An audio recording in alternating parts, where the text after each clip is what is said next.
기도하겠습니다. 사랑이 많으신 하나님 아버지 감사합니다. 우리 사랑하는 찬양대가 나의 힘이 되신 여호와를 찬양했습니다. 우리의 힘이 되신 여호와께서 우리를 지키시고 보호하시며 인도하시는 은혜를 우리 모든 성도들이 누리게 해 주옵소서. 특별히 슬픔을 당한 가정 하나님이 위로하여 주시고 하늘의 소망이 있게 해 주옵소서. 이 시간 말씀 듣습니다. 말씀 가운데 함께 하시고 하나님이 예비하신 풍성한 은혜 주시기를 소원하며 감사하며 사랑 많으신 예수님 이름으로 기도하옵나이다. 아멘. 다시 한번 옆에 있는 분과 인사하겠습니다. 말씀의 은혜 많이 받으세요. 말씀의 은혜 많이 받으세요. 지금 우리는 다윗이 사울의 죽음의 위협을 피해서 도망 다니는 그 광야의 도피 여정을 살펴보고 있습니다. 지난주 살펴봤던 내용은 무엇이었냐면 그일라 사람들에게 은혜를 베풀었지만 사울이 오자 그일라 성 사람들이 자신의 생명을 보존하기 위해서 다윗을 배반하게 됐죠. 그래서 다윗은 그것을 하나님으로부터 그 음성을 듣고 이제 여러 곳으로 도피하는 여정을 떠나게 된다는 내용을 살펴봤습니다. 우리 지금까지 다윗의 도피 여정에 대해서 한번 지도를 통해서 살펴볼까요? 첫 번째 지도를 보시기 바랍니다. 이 첫 번째 지도를 보시면 다윗의 도피 여정의 그림이 나오는데 이스라엘 전체 지도로 보면 한 곳이 아니라 여러 군데를 왔다 갔다 하는 것을 보게 되는데 두 번째 그림을 보시면 좀 더 자세하게 나옵니다. 자, 우리 지금 한번 살펴보죠. 여기 보시면 처음에 기브아를 시작합니다. 이 기브아에서 사울의 죽음의 위협을 피해서 처음으로 피했던 곳이 어디냐면 라마 라요시라는 곳입니다. 이 라마 라요스로 가서 다윗은 선지자 사무엘을 만나게 됩니다. 그런데 그곳까지 사울이 쫓아왔다가 사울이 하나님의 영이 임하니까 벌거벗고 예언을 하는 장면이 나옵니다. 그 가운데 하나님은 이제 다윗을 지키시고 보호하시고 피하게 하시죠. 그래서 라마나요스에서 이제 다윗이 어디로 가냐면 노비라는 곳으로 갑니다. 여러분, 노비라는 곳에서 다윗은 그곳에 있던 대제사장 아히멜렉에게 도움을 요청해서 제사장만이 먹을 수 있었던 진설병을 먹게 되고 또 골리앗이 쓰던 칼을 붙잡게 됩니다. 하지만 그때 사울의 목자장이었던 도액이라는 인물이 있었는데 그것을 지켜보죠. 그것을 지켜보게 되고 나중에 이 사울이 이 소식을 듣고 아히멜렉을 비롯한 제사장 85명과 그의 가족들과 모든 동물들을 진멸하는 사건이 일어나게 됩니다. 그래서 다윗은 이제 이 롭에서 있을 수 없어서 어디로 가냐면 블레셋 지역의 가드라는 곳으로 갑니다. 가드에서는 어떤 일이 있었냐면 가드 왕 아기스에게 가서 생명을 보존하려고 했는데 다윗이 누군 줄 아는 거예요. 그래서 다윗이 살기 위해서 어떻게 하죠? 침을 질질 흘립니다. 미친 척을 하고 생명을 간신히 보존해서 이제 어디로 가냐? 이제 그 밑에 있던 아둘람이라는 곳에 갑니다. 이 아둘람 굴에 숨게 되는데 이때 어떤 일이 일어나냐면 당시 사람들에게 억울하고 원통한 일을 당했던 사람들이 약 400명 가량 다윗 밑에 오게 됩니다. 근데 여기서 위험하잖아요, 그죠? 위험하니까 이제 다윗이 국토를 횡단해서 어디로 가게 되냐면 여기 미스베라는 곳으로 갑니다. 이 미스베라는 곳은 어디냐면 모압 땅이에요. 근데 모압 땅인데 다윗이 모압 땅으로 간 데는 이유가 있습니다. 자기의 가문과 연결되어 있죠. 그래서 부모님과 자기 수하 사람들을 데리고 요단강을 건너서 미스베로 가는데 거기서 자신들을 지켜달라고 부탁을 합니다. 근데 머물고 있는 중에 하나님의 선지자 갓이 와서 유다 땅으로 돌아갈 것을 이야기하니까 다윗은 다시 어디로 가냐면 지도 보여주세요. 지도 보여주시면 이제 다시 돌아와서 헤레스 풀로 들어가게 됩니다. 여기서 와서 이렇게 온 곳이 어디냐면 헤레스 풀이죠. 헤레스 풀에 갔는데 한 소식이 들립니다. 어떤 소식이 들리냐면 그일라 지역의 블레셋 사람들이 추수 때 타작마당에 와서 한 해 농사를 다 약탈해 갔다는 얘기를 듣고 도움을 요청하는 것을 듣자 그는 하나님께 두 번이나 묻습니다. 하나님께 두 번 묻는 가운데 가라 승리하게 할 것이라고 하니까 이제 그 일나로 가서 블레셋 사람들을 물리치고 거기서 있었는데 그 소문이 누구에게 들려요? 사울에게 들립니다. 사울에게 들려서 사울이 하나님이 주신 기회다. 하나님이 나에게 은혜 베푸셨다고 하면서 다윗을 잡으러 오니까 이제 다윗이 어쩔 수 없이 이 그일라에서 도망 나와서 어디로 가냐면 이 광야에서 있다가 십광야, 그다음에 마온 황무지, 엔게디까지 도망을 가게 됩니다. 그런데 중요한 것은 그일라라는 곳에서 광야 황무지로 나갈 때는 이전에는 400명이었던 다윗 수하 사람들이 몇 명까지 늘어나죠? 600명이에요. 장정만 600명이니까 이제 수천 명의 무리를 거느린 다윗의 무리가 된 겁니다. 근데 여러분 이제 이후부터 다윗은 광야 지역을 방황하게 되는데 그 내용이 오늘 14절에서 17절까지 기록되어 있습니다. 특별히 다윗이 10황무지로 갔다고 되어 있는데 10황무지는 헤브론에서는 동남쪽으로 약 8km 정도 떨어져 있고 그일라성에서는 남서쪽으로 약 20km 정도 떨어진 곳인데 유대 광야와 연결되어 있는 곳입니다. 한번 그림을 보시겠습니까? 그림을 보면 두 번째 사진 보여주세요. 네, 이게 10광야입니다. 10광야인데 보시면 산이 있죠. 산으로 유대 광야로 둘러싸여 있고 이쪽을 넘어서면 뭐가 있냐면 사해바다가 있습니다. 보시는 것처럼 풀도 별로 없습니다. 돌무더기로 되어 있어요. 바위로 되어 있죠. 그 다음에 그러다 보니까 이곳에는 어떤 게 많냐면 숨어 있을 곳이 많습니다.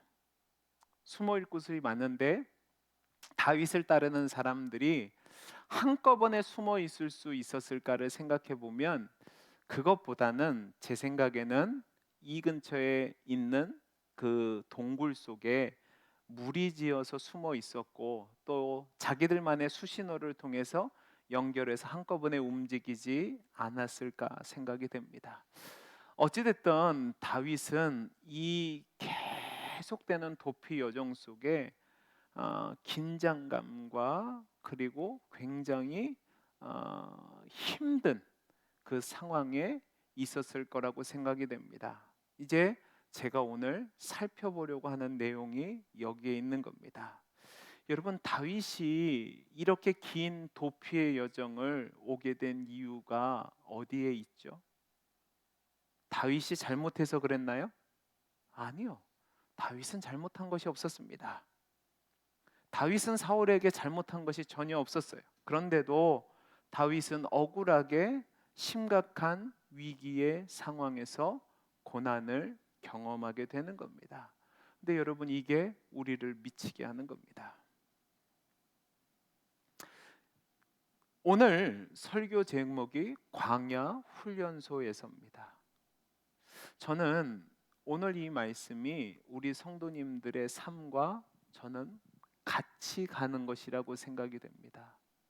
여러분들도 예수를 믿고 나서 여러분의 삶이 내가 잘못해서 당한 어려움보다는 나는 분명히 하나님 앞에서 바르게 살고 의롭게 살고 선하게 살려고 노력했는데 계속해서 어려움이 닥쳐오는 겁니다.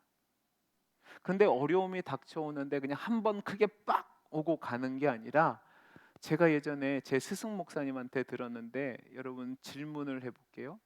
여러분 고난과 깡패가 같은 점이 있답니다. 어떤 건 줄 아세요? 제가 마치면 선물을 드릴게요. 고난과 깡패가 같은 점이 있답니다. 뭔지 아세요? 때로 몰려다닌답니다. 이 얘기가 뭔지 아시겠어요? 깡패도 때로 몰려다니고요. 고난도 그냥 한 번에 오는 게 아니라 당해보신 분은 아니지만 엎친 데 덮친 격으로 계속해서 몰려옵니다. 그러니까 이게 감당이 안 되는 거죠.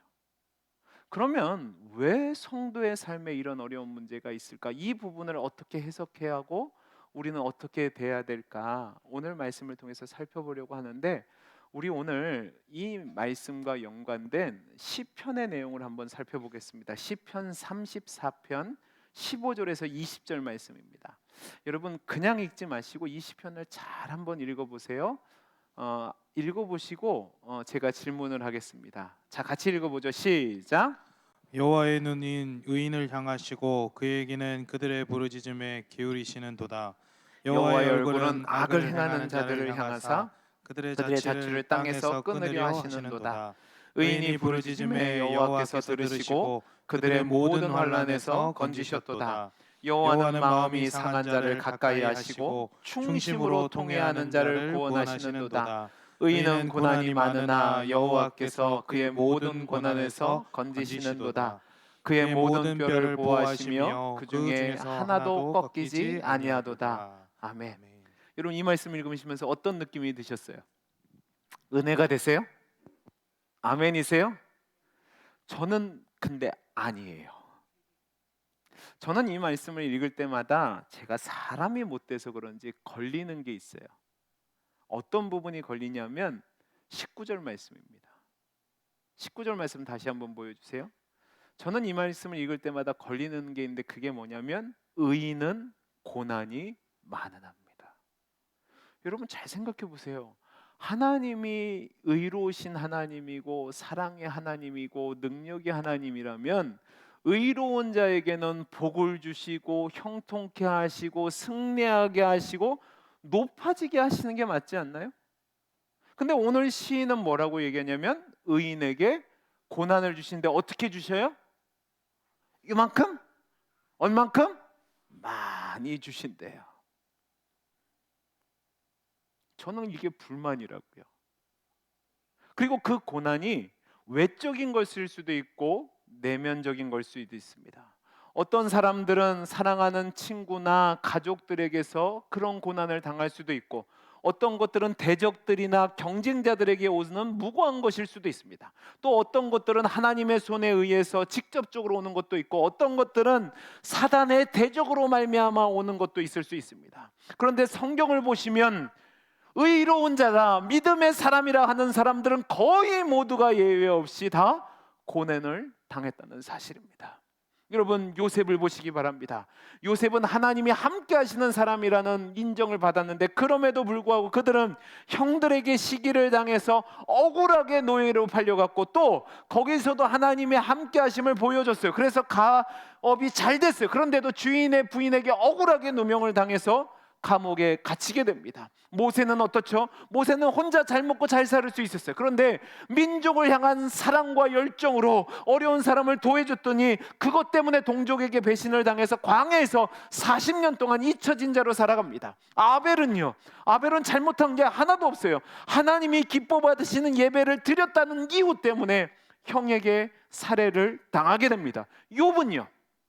당대의 의로운 자라고 하나님이 사단에게 자랑할 정도로 의로운 자였는데 아무런 이유 없이 정말 깡패와 같이 몰려오는 고난 때문에 하루아침에 모든 것을 잃어버립니다.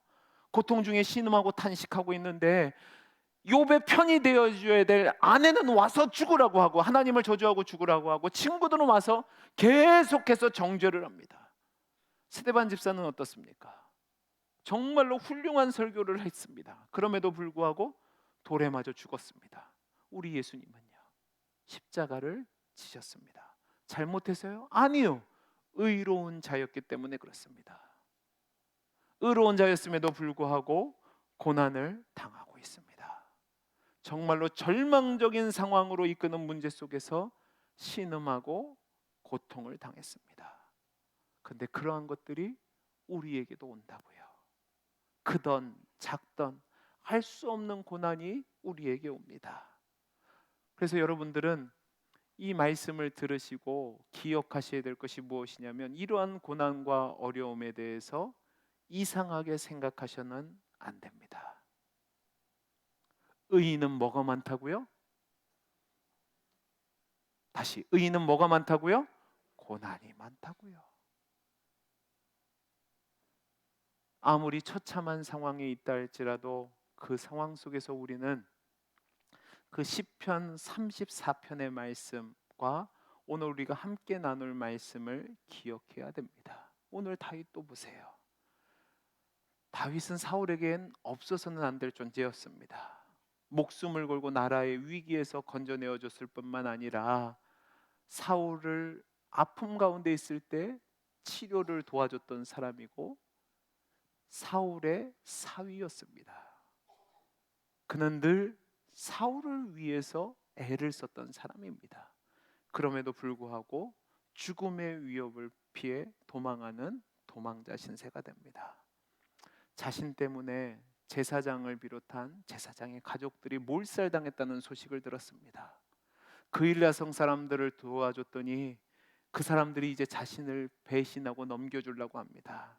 여러분, 이거는 그냥 넘어갈 문제 아니에요. 단순히 카드빚 몇 천만을 진 문제도 아니고 주식을 해서 몇 천만을 날린 것도 아니고 성형수술을 했는데 눈이 짝재기가 된 것도 아니고 자녀가 시험 문제 잘못 봐서 재수하거나 삼수하는 문제도 아니고 말하지 말아야 될 비밀을 누군가에게 말아서 어려움을 당하는 문제가 아니라 정말로 비참하고 낙심이 되고 상심이 되는 상황입니다. 여러분, 그거 아세요? 사람들에게 왜 병이 생길까요? 만병의 근원이 뭐라고 얘기해요? 스트레스입니다. 저도 경험해봐서 압니다. 억울한 일, 힘든 일을 당하면 스트레스 지수가 올라가게 되고 그런 절망감, 긴장감, 상실감, 아픔 때문에 온몸이 반응해서 나오는 게 암을 비롯한 질병들입니다. 지금 다윗이 그런 상황이라고요. 그러면 그런 상황이라면 여러분은 어떻게 반응하시겠습니까? 여러분, 제가 지금 말하는 사람들의 공통점이 있습니다. 로미오와 줄리엣, 그 다음에 네덜란드의 화가 고흐, 여자의 일생을 쓴 프랑스의 모파상, 그 다음에 네로 황제의 스승 세네카, 해밍웨이, 롬멜 장군, 가론유다. 공통점이 뭔지 아세요? 자살한 사람들입니다. 이들이 왜 자살을 했을까요?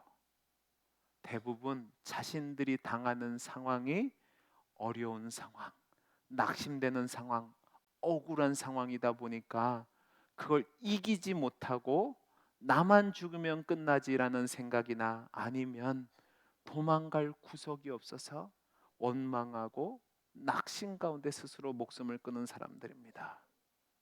앞이 보이지 않는 상황, 해결되지 않는 상황 속에서 벗어날 기력이 없으니까 도망가고 싶은데 도망갈 수 없으니까 상실감과 스트레스 때문에 이런 극단적인 행동을 한 거죠. 이렇게 자살을 하지 않는다 해도 어떤 사람들은 알코올 중독, 어떤 사람은 약물 중독, 아니면 포기한 채로 낙심한 채로 폐인이 돼서 살아가곤 합니다. 근데 여러분, 성도들은 그런 삶을 살아갈 수 없습니다. 아무리 어렵고 힘들고 괴롭게 만든 상황이라 할지라도, 절망적인 문제 앞에 있을지라도 우리는 하나님의 사람이라는 사실을 기억해야 합니다. 왜 아멘을 안 하십니까? 우리가 이 세상 속에 살아갈 때, 하나님의 사람, 의인으로 살아갈 때는 많은 고난이 있습니다. 그 어려운 상황, 그 낙심되는 상황, 그 고통스러운 상황에서 성도는 사람과 환경을 바라보는 것이 아니라 하나님이 주신 약속을 붙잡고 그리스도와 함께 소망 중에 인내하고 살아갈 때에 절망하지 않고 마음의 평안을 누리게 될 수 있습니다. 왜 그런 줄 아세요? 오늘 말씀에 해답이 나옵니다. 여러분, 제가 예전에 우리 애들을 데리고 운동장에 데려간 적이 있습니다. 운동장에 데리고 가서 애들을 뛰게 했던 적이 있어요. 근데 운동장을 뛰면 여러분, 운동장 뛰는 게 쉬운가요, 어려운가요? 어렵죠. 그랬더니 애들이 한참 뛰다가 엄마한테 이 소리 지르는 거 아세요? 뭐라고 소리인 줄 아세요? 엄마, 아빠가 나 죽이려고 그래요. 여러분, 제가 애들을 죽이려고 뛰게 했을까요? 그런 대답은 뭐죠? 제가 애들을 죽이려고 뛰게 했을까요? 아니죠. 애들을 좋아하고 도움을 주려고 뛰게 했죠. 근데 애들 입장에서 보면 어떻게 해요? 죽는 것 같은 거죠. 근데 여러분 잘 보세요. 그 과정 속에서 죽지 않아요.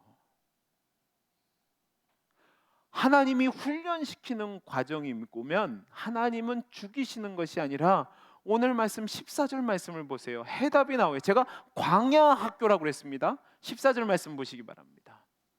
같이 한번 읽어보죠. 시작. 다윗이 광야의 요새도 있었고 또 식광야 산골에도 머물렀으므로, 잘 보세요. 사울이 뭐요? 매일 찾대요. 그 얘기는 뭐예요? 매일마다 어려움이 있었다는 거예요. 그런데 잘 보세요. 그 다음에요. 하나님이 그를 그의 손에 넘기지 아니하시니라. 뭐라고 돼 있어요? 사울이 날마다 다윗을 찾았지만 다윗이 잡히지 않는 이유, 죽지 않는 이유가 뭐예요? 그가 날렵해서도 아니고, 그가 교묘히 빠져나갈 수 있는 전략가여서도 아니고, 그의 군대가 강성해서도 아니고, 이유는 단 하나, 하나님이 그를 사울의 손에 넘기지 않았기 때문이라고요. 만군의 주 되신 하나님, 역사의 주관자 되신 하나님이 다윗을 사울의 손에 넘기지 않기로 뜻을 정했단 말이에요. 그러니까 사울이 아무런 모든 방법을 동원한다 해도 다윗을 잡을 수 없었던 거예요. 하나님이 지키시고 보호하시고. 근데 이게 우리 입장에서 보면 열받는 일이에요. 왜 열받냐면 그냥 한 번에 해결해 주면 되잖아요. 근데 꼭 하나님은 어떻게 하냐면 죽을 것 같이 꼴딱꼴딱 넘어가면 잡아 빼고, 꼴딱꼴딱 넘으면 잡아 빼고, 환장하겠어요. 근데 잘 보세요. 하나님이 우리를 넘겨주지 않는다니까요. 하나님이 보호하시고 지키시고 인도하셔서 하나님이 우리를 결국 하나님이 원하시는 뜻 가운데로 몰고 가신다고요. 인도해 주신다고요. 그것을 통해서 우리를 큰 사람으로, 위대한 사람으로, 하나님이 쓰시기에 합당한 사람으로 만들어 주신다고요. 오늘 말씀을 보면 하나님이 그 과정 속에서 다윗에게 주시는 위로가 나옵니다. 자, 16절에서 18절 말씀인데 여기 보면 다윗이 십광야 수풀에 숨어 있는데 누가 찾아온 줄 아세요? 사울의 아들 누가 찾아와요? 요나단이 찾아옵니다. 그 요나단이 와서 다윗에게 격려하고 위로해 주는데, 여러분 세상의 눈으로 보고 유교적인 입장에서 보면 요나단은 아주 나쁜 아들입니다. 근데 요나단은 이 순간에 다윗의 진실한 친구요, 하나님의 뜻을 분명히 명확하게 철저하게 순종하는 사람으로 다윗에게 옵니다. 그러니까 여러분 이 순간에 요나단은 단지 친구로서 온 것도 아니고 사울의 아들로서 온 것도 아니라 하나님이 보내신 선지자와 같은 위치로 찾아온 겁니다. 그가 다윗에게 와서 한 말이 뭔지 아세요? 두려워하지 말라는 위로입니다. 세 가지 내용의 위로를 주는데, 첫째는 무엇이냐면 아버지 사울이 결코 너를 죽이지 못할 거다. 두 번째 위로는 무엇이냐면 너가 이스라엘의 왕이 될 거다. 세 번째 위로는 뭐냐면 사울도 이 사실을 알고 있답니다. 그러니까 이걸 한 문장으로 주면 뭐냐면 새로운 시대가 곧 열리게 될 건데 그 시대가 되면 하나님이 너를 왕으로 세울 거야. 그러니까 그 하나님을 믿고 조금만 더 견뎌보라는 격려입니다. 이 요나단의 위로는 다윗에게 있어서요, 가뭄 끝에 내리는 단비와 같고 무더운 여름에 땀 말리 흘리고 목마른 상황에서 마시는 시원한 냉수와 같은 위로였을 겁니다. 사람은요 누구나 위기를 만나면 두려워하게 돼 있어요. 그리고 지금 다윗이 당한 위기는 그냥 단순히 어려운 문제가 아니라 생사가 달린 위기의 상황이옵니다. 근데 하나님은 그때 그에게 위로자를 보내주셔서 힘을 주시는 거예요. 제가 얘기했잖아요. 죽을 만하면 위로를 주시고, 죽을 만하면 피할 길을 주시고, 죽을 만하면 도울 길을 주신다니까요.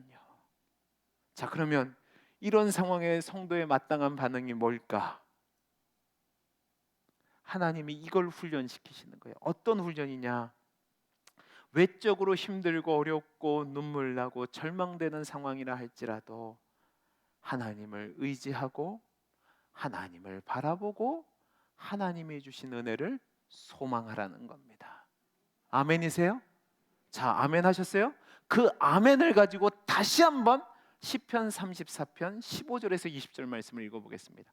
아까랑은 다른 느낌으로 다가올 겁니다. 자, 제가 15절 읽고 여러분이 16절 우리 교독해 보죠. 여호와의 눈은 의인을 향하시고 그의 귀는 그들의 부르짖음에 기울이시는도다. 여호와의 얼굴은 악을 행하는 자를 향하사 그들의 자취를 땅에서 끊으려 하시는도다. 의인이 부르짖음에 여호와께서 들으시고 그들의 모든 환난에서 건지셨도다. 여호와는 마음이 상한 자를 가까이 하시고 충심으로 통회하는 자를 구원하시는도다. 의인은 고난이 많으나 여호와께서 그의 모든 고난에서 건지시는도다. 그의 그의 모든 뼈를 뼈를 보호하시며 그 중에서 하나도 꺾이지 아니하도다. 아멘. 아멘이 되세요? 다윗이 뭐라고 고백합니까? 하나님의 눈이 의인을 향하시고 하나님의 귀가 그 의인의 부르짖음에 귀를 기울이신답니다. 하나님은 의인이 부르짖을 때 들으시고 환난에서 건져 주신답니다. 마음이 상한 자와 함께 하시고 중심으로 통회하는 자를 구원하신답니다. 하나님이 그를 구원하시는데 뼈 하나도 꺾이지 않게 보호하신답니다. 다윗이 이 시를 지을 수 있었던 것은 이 도피 여정 속에서 하나님의 인도하신 가운데 어려움 가운데 구원해 주시는 그 은혜를 경험했기 때문에 이 시를 지을 수 있는 겁니다. 사랑하는 성도 여러분, 여러분의 삶의 환경이 지금 다윗처럼 광야 학교에서 어려움 중에 고통 중에 신음하고 계시지는 않으십니까? 정말로 눈물 나는 상황, 한숨 나는 상황, 인간적으로 보면 모든 것을 포기하고 싶은 상황에 계시지는 않으십니까? 그 상황 속에서 여러분은 어떻게 대응하고 계십니까? 혼자 해보려고 하십니까? 아니면 세상의 것을 통해서 이겨보려고 하십니까? 아니요. 그런 것들은 여러분에게 도움이 되지 않습니다. 오직 여러분을 살리시고 보호하시고 위로하시는 그 하나님을 의지할 수 있기를 간절히 소원합니다. 그 하나님을 의지할 때에 하나님의 우리의 눈물과 슬픔과 아픔을 받아주시고 죽음의 문턱 앞에 있는 절망적인 상황 속에서도 하나님이 의지하는 자에게 피할 길과 힘을 주시는 것을 경험하게 되는 겁니다. 오늘 말씀에서도 그것이 분명하게 증명으로 나타나는 사건이 일어나는데 그 내용이 바로 19절에서 28절 말씀입니다. 이 내용이 어떤 내용이냐면 다윗이 도망을 당할 때에 모든 사람들이 사울에게 등을 돌린 것이 아니라 사울을 지지하는 사람들도 있었는데 그게 누구냐면 10사람들이었습니다. 10사람들이 기브아의 사울을 찾아가서 뭐라고 얘기했냐면 다윗이 어디 있다고 알려주는 겁니다. 그리고 사울을 도와서 다윗을 소탕할 것을 약속합니다. 그게 19절에서 20절이에요. 사울은 이 사람들의 말을 듣자 뭐라고 얘기했냐면 너희가 나를 긍휼히 여겼다. 하나님이 너희에게 복 주기를 원한다라고 여호와의 이름을 빌어서 축복해 줍니다.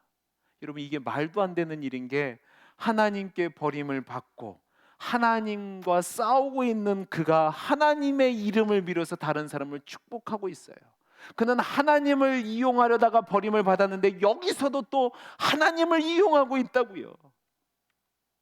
그는 하나님을 이용하면서 그들을 축복하면서 뭐라고 얘기하냐면 10사람들에게 어떻게 할 건지를 지시를 보냅니다. 그리고 그들에게 소식이 왔는데 어떤 소식인 줄 아세요?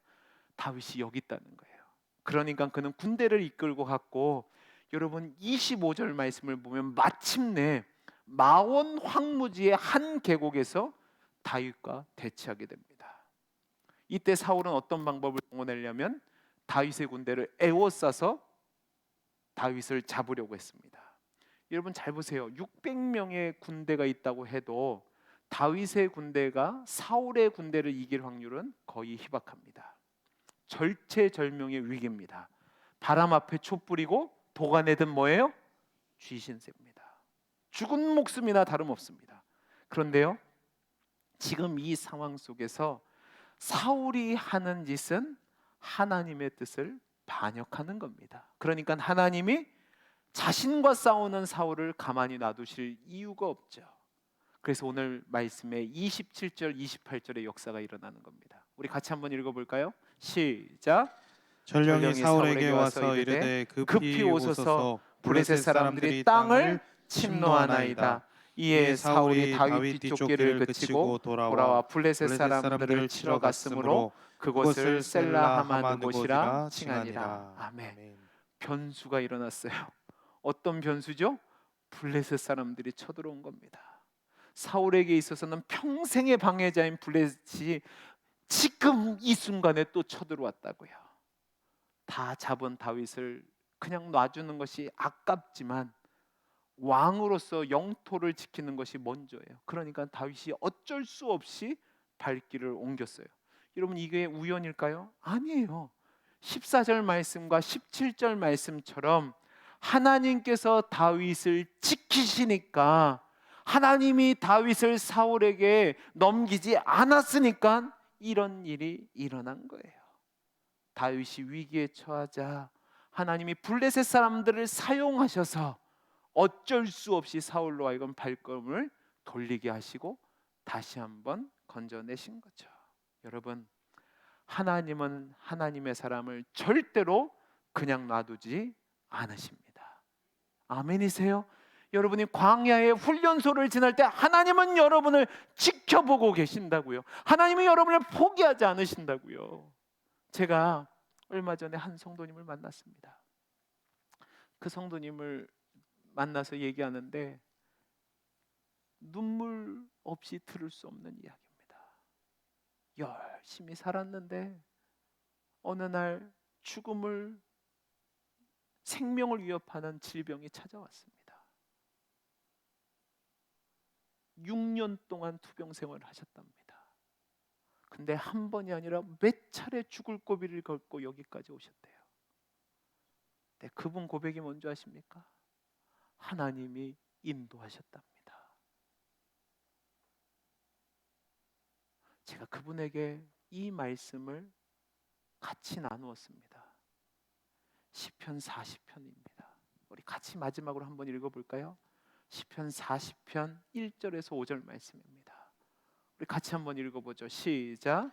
내가 여호와를 기다리고 기다렸더니 귀를 기울이사 나의 부르짖음을 들으셨도다.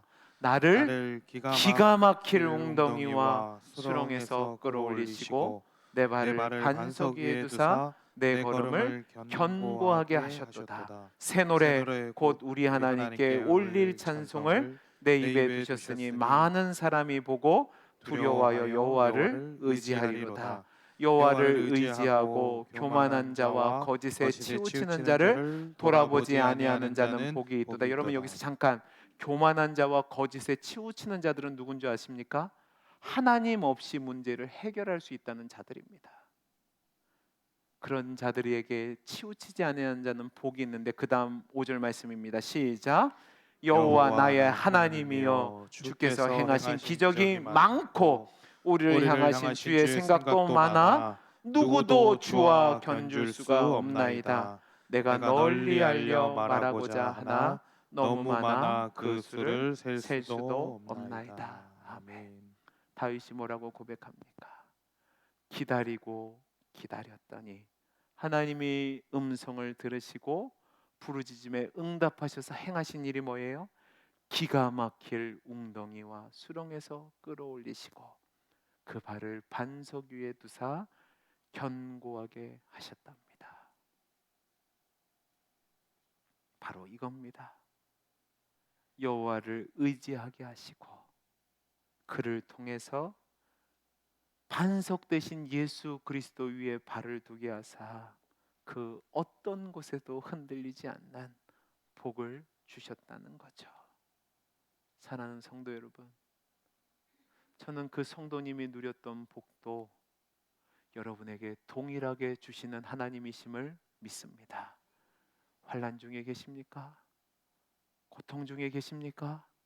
사방이 저기 에워싸는 것 같아서, 그래서 이제 포기하고 싶은 상황, 정말 숨도 못 쉴 것 같은 그 답답한 상황 속에 여러분이 계십니까? 하나님이 여러분을 왜 그 상황에 두신 것 같습니까? 미워서요? 실수해서요? 능력이 없어서요? 아니요. 여러분으로 하여금 그 문제 뒤에 계시는 하나님을 볼 수 있는 능력을 주시기 위해서 그렇습니다. 그 문제 뒤에 두 손을 펴시고 여러분을 때를 따라 돕는 은혜를 주시고 지키시고 보호하시는 하나님, 기가 막힐 웅덩이와 수렁에서 건져내어서 내 발을 반석 위에 세우시는 그 하나님을 보게 하시는 훈련이란 말입니다. 여러분, 이 사실을 기억하시고 정말로 여러분이 광야 훈련소를 지날 때 여러분을 더 성장시키시고 발전시키시고 크게 하시는 하나님을 믿으시고 하나님을 의지하고 하나님을 바라시고 소망 중에 인내하며 때를 따라 돕는 은혜를 주시는 하나님을 붙잡음으로 말미암아 어떤 상황과 환경에서도 노래할 수 있고 감사할 수 있고 이겨낼 수 있는 우리 성도님들이 되시기를 간절히 소원합니다. 기도하겠습니다. 사랑이 많으신 하나님 아버지, 감사합니다. 하나님, 우리의 삶이 광야 훈련소를 지나고 있습니까? 포기하지 않게 하시고 때를 따라 돕는 은혜를 주시는 하나님, 기가 막힐 웅덩이와 수렁에서 건져 올리시고 내 발을 반석 위에 내우시는 하나님을 믿는 믿음을 허락해 주옵소서. 그 하나님을 의지하고 믿음으로 승리하는 삶을 사는 우리 성도들이 되게 해 주옵소서. 은혜 주시기를 소원하며 사랑 많으신 예수님 이름으로 기도하옵나이다. 아멘.